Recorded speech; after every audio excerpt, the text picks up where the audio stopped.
Entrevista está no ar.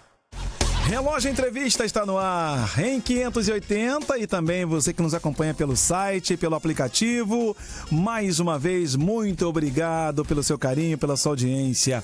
Vamos ao que interessa, meus amados.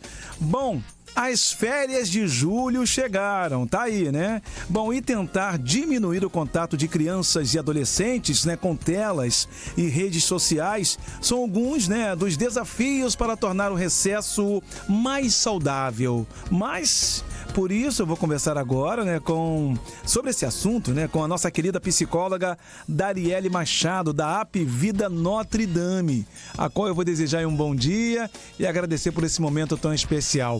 Doutora, em primeiro lugar, bom dia. Olá, bom dia a todos os ouvintes da Rádio Relógio.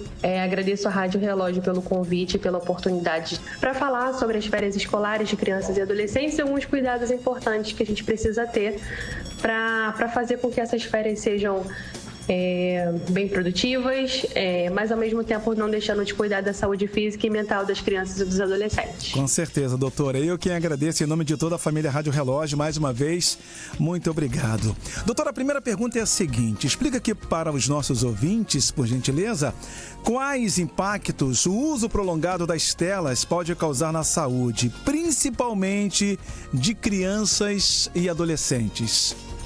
O primeiro ponto, né, que a gente precisa entender são os impactos a longo prazo na saúde da criança e do adolescente com o uso excessivo de telas. Né? A gente precisa entender primeiro sobre alguns sintomas físicos que podem ocasionar a fadiga, né, dores de cabeça, problemas de visão, problemas oculares, a ponto das crianças necessitarem de usar óculos, né, de fazerem correções oftalmológicas. Mas a gente também precisa conversar sobre alguns impactos e influências na saúde mental, né, desenvolvimento de ansiedade e depressão por uso excessivo de redes sociais, de alguns jogos também, e principalmente alguns distúrbios do sono, né? Então, se a criança ou adolescente ele fica a longo prazo, por altas horas da noite, com o uso de tela, isso pode impactar com que a criança tenha dificuldade de dormir, ou isso aí atrapalha a rotina do sono.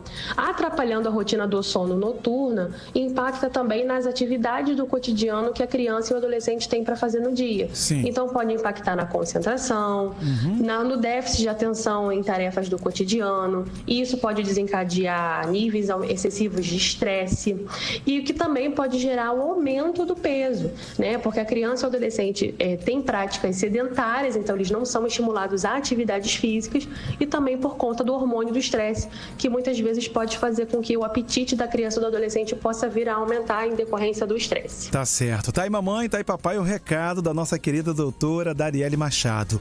Agora, doutora, a segunda pergunta aqui, né? Só pra gente poder reforçar. Quais os hábitos que devem ser adotados para evitar o uso excessivo do celular durante as férias? Sobre a questão da supervisão e do controle dos pais, né, no tempo de uso e no que a criança ou adolescente está tendo acesso nas telas é de extrema importância. Terem esse controle, terem essa gerência. Né? No caso dos pequenininhos, de crianças de faixa etária de até 2 anos, é recomendado evitar qualquer tipo de tela excessiva sempre que possível. De criança de 2 anos, mais ou menos a 5 anos, em média, 1 horinha por dia, ter esse controle, tá? Mais ou menos em 6 a 10 anos de idade, umas 2 horas por dia, em média. E para os mais velhos, né, para os adolescentes, para os pré-adolescentes, são os mais velhos, entre 11 e 18, o ideal é que seja pelo menos até 3 horas diárias. E principalmente evitar no uso do período noturno, que isso pode impactar também no sono. E como eu falei anteriormente, né, a tecnologia também veio para dar esse auxílio. Tanto que hoje a gente tem alguns aplicativos que fazem bloqueios, que fazem essa interrupção do uso do aplicativo ou do telefone. Existem aplicativos que os responsáveis podem baixar que suspendem o uso da criança ou do adolescente para fazer uso da tecnologia. Então, chega um determinado horário que bloqueia, ou a criança não consegue mais mexer. Então, isso também é uma forma dos pais terem esse controle do tempo e do que eles estão fazendo nas redes sociais, ao que eles estão tendo acesso. Certo, doutora. Só lembrando aqui aos nossos ouvintes, né, que eu estou conversando com a doutora Dariele Machado, né, que é da AP Vida Notre Dame. Estamos falando sobre o contato de crianças e adolescentes com telas em redes sociais, né, que são alguns dos desafios para tornar o recesso mais saudável. Doutora, inclusive, né, a nossa querida a produtora Roberta Marassi está perguntando aqui o seguinte: como ela pode controlar e supervisionar a utilização dos eletrônicos pelos filhos, ainda mais nesse período de férias? É uma dúvida muito importante, até eu tenho curiosidade. Por favor, doutora. Algumas práticas que a gente pode adotar junto com as crianças e os adolescentes nessas férias para evitar esse consumo excessivo, né, das telas, é fazer alguns outros tipos de atividades com as crianças, né? Então, estimular a outros passeios ao ar livre, adotar algum tipo de rotina como uma leitura, uma atividade física, e principalmente atividades físicas que sejam do interesse da criança e do adolescente. Então, por exemplo, se a criança e o adolescente tiverem o interesse de fazer algum esporte específico, se a criança já tem aquele prazer, já gosta de fazer, já tem esse interesse, isso facilita com que essas crianças tenham uma adesão melhor à atividade física e implantar isso no dia a dia. Alimentação saudável, ouvir músicas, outros tipos de atividades, de repente passeios que a criança nunca fez. Então, de repente, nas férias ser uma oportunidade das crianças também passearem para lugares que totalmente fora da rotina, ir ao cinema. A gente sabe que tem essa questão financeira dos pais também, que fica um pouco mais apertada, mas de repente, para ir já se planejando antes das férias, para que vocês já vão promovendo essa questão de rotina da criança, dos filhos, né? Então é importante que as atividades sejam variadas para também não gerar esse sentimento de tédio na criança. Mas, ao mesmo tempo, dependendo da idade do que o seu filho tiver, de repente gerar um horário livre para ele, inclusive mexer nas redes sociais, nas telas também, dentro dos horários, dentro da estimativa de horário médio recomendado. Certo. Tá aí, mamãe, tá aí, papai, vamos levar os nossos pequeninos para passearem, né? Com certeza. Doutora, e é possível encontrar um equilíbrio entre o uso da tecnologia e a preservação da saúde mental? Se sim, como? Sim, é possível a gente equilibrar, né, o uso das telas com a preservação da saúde mental. Sim. É algo que a gente costuma dizer muito, né? O equilíbrio é importante e é possível. Como que a gente pode chegar a esse possível? A gente precisa se perguntar quanto tempo que a gente tem investido em uso de redes sociais.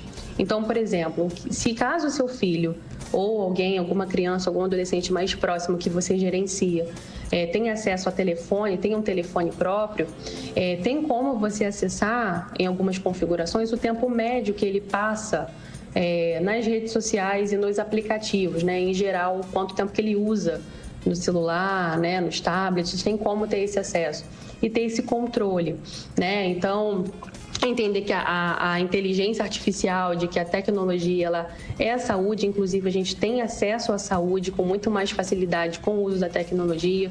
A tecnologia veio para dar esse suporte, inclusive na ciência, mas a gente precisa entender que esse excesso desses estímulos, né, dessas redes sociais, dessa troca, muitas vezes das postagens de algo que não são reais, a gente precisa entender o que eu levo disso para a minha vida, ou de que eu gostaria que isso pudesse trazer qual benefício que eu gostaria que isso trouxesse para a vida do meu filho, né? São perguntas importantes que a gente pode se fazer para a gente poder ver o espaço que a tecnologia acaba gerando, né, ocupando na vida da criança e do adolescente. Certo. Agora, doutora, a quinta e última pergunta aqui, para a gente poder fechar com chave de ouro. Tem mais alguma dica, né, que a senhora gostaria de deixar, né, para os jovens aproveitarem esse recesso, né, de meio do ano? Por favor. E para encerrar, algumas dicas extras, né, do que eu recomendo, além de tudo que eu falei para os jovens, né, para as crianças e adolescentes aproveitarem ao máximo essas férias, de entender que sim, é necessário e pode sim mexer nas redes sociais, não é uma proibição, mas é uma orientação. E também, de repente, que seja um espaço para ver amigos, fazer coisas que, de repente, o horário escolar não permitiu. Então, fazer passeios, ir a lugares que de repente na rotina não dá para fazer, passeios ao ar livre, uma leitura mais tranquila, mas ao mesmo tempo adequar uma rotina junto com os seus filhos também, de que eles possam, é uma rotina que eles possam dar continuidade quando voltarem às aulas, né? Porque quando a gente está falando desse recesso escolar, a gente está falando aí de um prazo de 15 dias, né? Então é muito pouco. Mas se vocês conseguirem aplicar uma rotina dentro da vida do seu filho, que ele consiga aplicar assim que voltarem às aulas, melhor, porque isso dá uma questão de rotina. O seu filho não vai precisar ter que ajustar tudo novamente, de vocês terem que passar por uma nova fase de readaptação. Então, sempre que é possível, busque construir uma rotina junto com o seu filho que você consiga aplicar assim que ele voltar às aulas, né? Então, se ele estuda de manhã, fazer uma atividade física à tarde, por exemplo, faz uma atividade física à tarde nas férias, mas que ele consiga dar continuidade e prosseguimento junto com as tarefas escolares, né? Que isso possa encaixar na vida do seu filho. Isso fica mais fácil, para que não submeta ele a uma nova adaptação, uma nova fase, porque quando adapta uma criança, adapta uma família. Sempre tem alguém envolvido, né? Um pai, uma mãe ou uma família inteira. Certo. Então é isso. Certo, doutora. Mais uma vez, obrigado, tá, por essa recepção. Só lembrando aos nossos ouvintes que eu conversei com a psicóloga da AP Vida Notre Dame, doutora Dariele Machado, sobre como diminuir o uso de telas pelas crianças nas férias de julho. Doutora, mais uma vez, muito obrigado, tá? Suas considerações finais, por favor. De qualquer forma, um bom dia a todos. Muito obrigada pelo convite, pela oportunidade de estar batendo um papo com vocês. Um bom dia, bom recesso a todos os ouvintes, que essas orientações ajudem a organizar um pouquinho melhor, a entender que é possível, né, a gente equilibrar o uso das telas com a questão da saúde mental e da rotina, para que essa questão desse recesso escolar seja algo mais leve, mais tranquilo e mais possível de viver. Certo. Tá bom? Tá bom, doutora. Obrigado mais uma vez, tá, pela sua participação. Tenha um bom dia, até a próxima. Lembrando aos nossos ouvintes, quem ficou interessado ou interessada, quer ouvir de novo, ouvir só uma parte, essa entrevista ficará disponível a partir de amanhã em formato de podcast nas principais plataformas digitais, especialmente no nosso Facebook e no Instagram. Tá bom? Essa edição fechou, meu povo.